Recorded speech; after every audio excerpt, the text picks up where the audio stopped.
Heal the world, make this a better place for you and for me and the entire human race. There are people dying, but if you care enough for the living, make a better place for you and for me. Okay, guys, this morning I transplanted 3 noble muscadine vines that I had growing in my greenhouse that I got from Ison's nursery.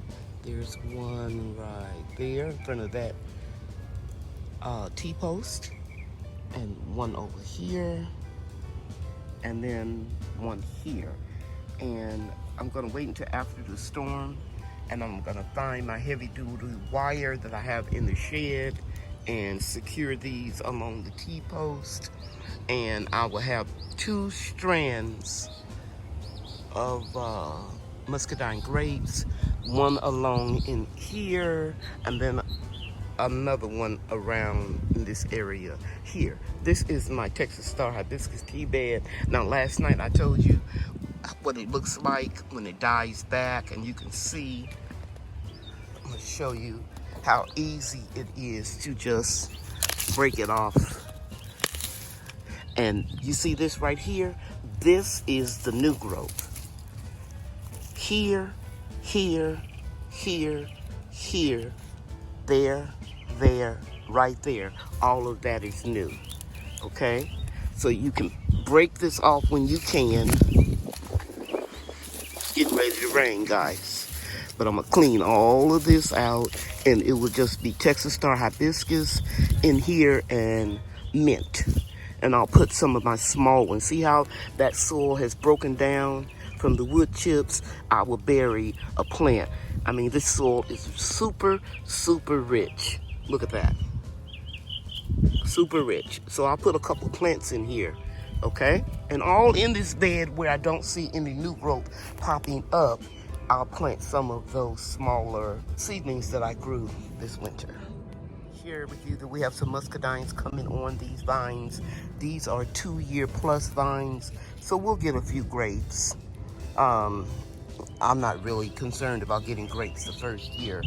However, I have some that are about 5 years old that I will collect muscadines from and make more wine. So yeah, this is going to be really nice when I get through with it, okay? The rain's coming, so I think I'm gonna go ahead and try to get a few plants in here while I can. I'll be right back. I didn't tell you, I think I did. I put Comfrey in those pots so that I can easily have chop and drop Comfrey next to these muscadine vines. Okay. Now, last night during my Monday night live chat, I tried to describe what the Comfrey flowers look like. So I snapped a picture of it, and I just wanted to share with you guys that, again, these seeds are sterile. You cannot grow Comfrey from seeds, not the Russian blocking 14. You must have a cutting. I want to distinguish between the red one and the white one. It's self-explanatory. I started these from seeds, you guys know when, in January, and you can see the little red vein running through them. And here is a white one. Okay, so I'm not going to plant the white one over here in this bed where I have just the red ones. I'm going to plant these 2, 3 in this bed. Sometimes you have an idea what you're going to do, and then you don't firm up everything until you actually start getting in here and working it. And I noticed that it was a lot of empty space right over here. So I put 2 there, and I'm going to just take a break. And I may come out after it stops raining, or I may do it tomorrow. And I know there aren't a lot of red Texas Star Hibiscus in this area that I'm pointing to. And that's probably where I'll put the rest of the plants. I don't need to put them in pots. Let me go ahead on and get them in the ground where it has a lot of real estate and an opportunity to grow well, because it'll be able to get some soil, some moist soil. Yeah, I think that's it for today. I don't want to overdo it. And yeah, I'll move on and show you the other projects. So I was able to get 6 Texas Star Hibiscus right in this original tea bed. I'm very excited about it. Yeah, because the less pots I have, the better for me in the Texas heat. We're going to be eating strawberries soon. Yep, the plums are getting bigger. We will have plums by the end of April, 1st of May. Nephi plums. So beautiful. We have 3. I'm gonna put one here, which will make it 4, 5, 6, 5, 6, 7. I'm not gonna plant anything in the center.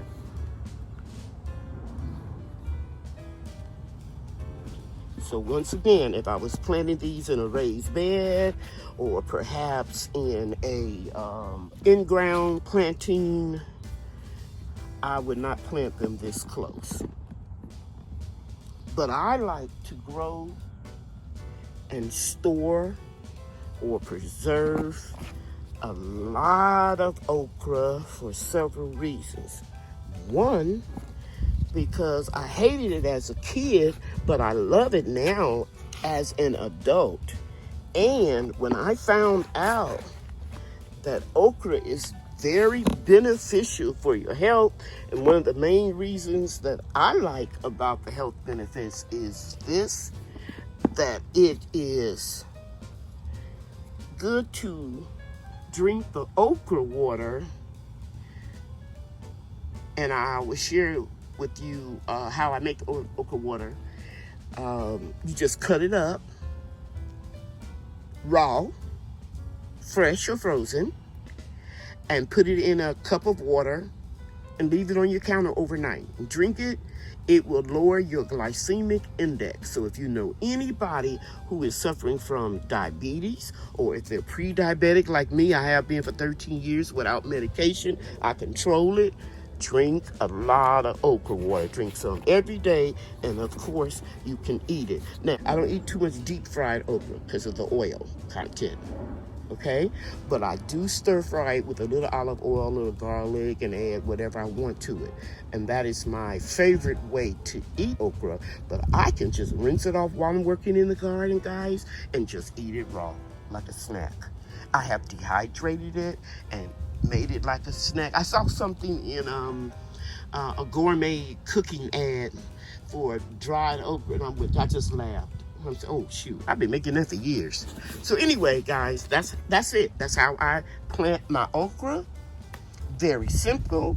I'm gonna come back when I have several more buckets planted and show you the end results. So if you haven't watched any of my videos before, let me remind you that I put sticks and old potty mix at the bottom of my containers, and they could be decomposing while the okra plants are going through its growing season. I always put some compost and wood chips or old branches, like I'm gonna cut this one up that was pruned from one of my trees, my sun-glow nectarine, and because those roots are not going to hit all the way to the bottom of this 17-gallon container. So we're killing 2 birds with 1 stone. We're creating more rich soil while we are going through the growing season. Okay, so I have 3 buckets of okra in. I'm getting ready to water them in. And I have enough okra to do 2 more buckets. So I'm gonna find some larger containers that are at least 10 gallons and put a couple of plants in there. Okay, and there goes my beautiful eggplant. All of this is free because I save seeds. Save seeds when you can, guys, and you can get free food too. Hope I'm not going too fast. Gotta water these in real well. Every day I keep harvesting. Thank you, Jesus. Nice tomatoes. These will be really ripe by the time I put them on the sink or the windowsill for a day. And I might as well get those peppers over there too. I'll let those stay. Hey guys, it's getting ready to rain. So on this platform, I am planting some bush lake 274 beans. These are the same beans that I planted in the same spot last year in the spring and summer, and I just saved some of the seeds and put them in the same envelope. Okay, so I have them here in this bed, which is a grow box, and then I have some in this bed, and I'll put another label on it real soon. And in this bed, I'm going to plant some red swan bush beans. I grew them last year and saved seeds, and I'll make labels for them. I didn't soak them since we're getting ready to get a lot of rain, and I know that these would germinate really well when you direct sow them or broadcast them. So I'm just going to put some more beans in this box, and I'll come back and I'll probably water them real lightly, but we're going to get a lot of rain in the next couple of days. What I saved, and I'm just going to plant them about 4 or 5 inches apart. I like bush beans because I don't have to have a trellis or anything. So I'm just spacing them where I want them to go, and then I'll push them in and, like I said, lightly water them, and then let the rain do its thing. And here's the package that I saved from last year, and I'll just put it with this little label here. And I hope I got enough beans. I think I do. Yep, I think I got enough. And I'm also going to plant some of these beans in a basket. And I'll put about 3 or 4 beans to a basket. And so I'll pick these up.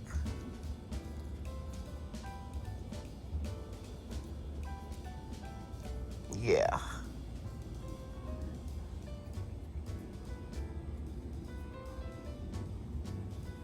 And I'll put these down here. That's what I have left.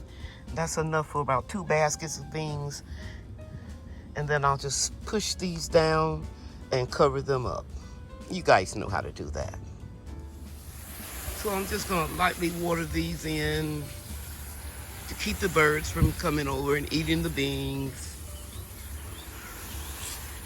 It seems like when I'm sowing seeds, I could just hear the birds talking amongst themselves. That's what she's planting now. She's planting beans. She's planting whatever. We're gonna get them when she goes inside. Probably just my imagination, but it seems like they chirp even more when I'm sowing seeds. Okay, now I'm gonna go ahead and finish planting the rest of the okra. Hey guys, I finished planting my okra. The last few seedlings I put into these 2 16-gallon pots. They look small, but they're actually pretty big. And I know I probably overplanted. I don't care. I will cut some of them down if I see they don't have enough room to grow. But I needed to get it finished, guys. I'm down to just these seedlings over here. And it consists of red and white Texas star hibiscus and basil. And then that'll be the last of my over 400 seedlings. Thank you so much for watching this video. You guys know I appreciate you, each and every one of you, very much. Take care, everybody. Bye now.